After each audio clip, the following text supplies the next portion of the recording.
پرانے وقتوں کی بات ہے، ایک جنگل میں خوفناک بھیانک چڑیل رہتی تھی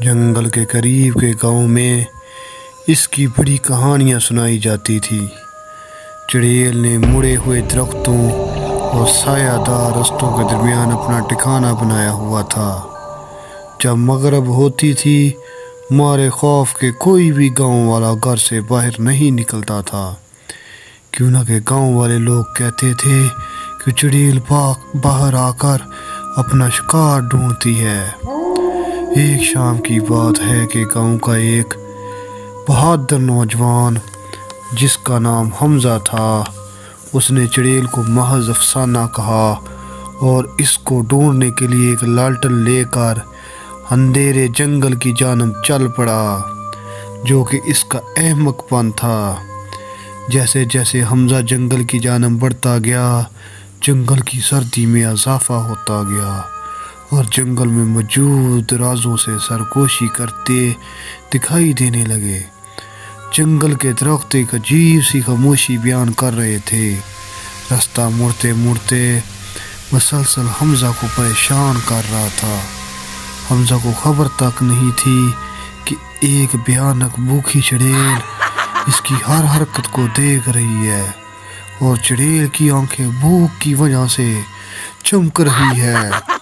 حمزہ جتنا ہی اپنے آپ کو مطمئن کرتا، جنگل اتنا ہی زیادہ خوفناک دکھائی دیتا۔ مسلسل خوفناک قہقہے جنگل میں گونج رہے تھے۔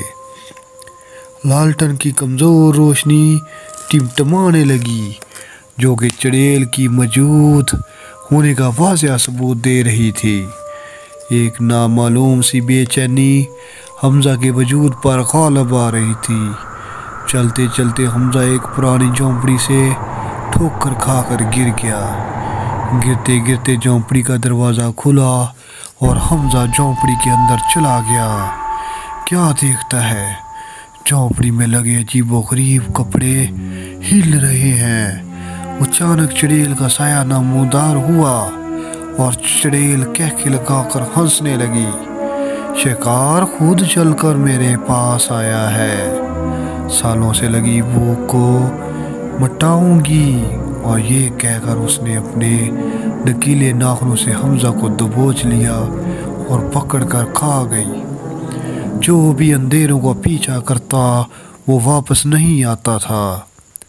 اگلی صبح گاؤں والوں نے جنگل کی بھیانک خاموشی کو سنا اور حمزہ کو واپس نہ پا کر غمزدہ ہو گئے۔ بزرگوں نے یہ کہانیاں سنانا شروع کر دی اور اس طرح جنگل میں چڑیل کا افسانہ برقرار رہنے لگا۔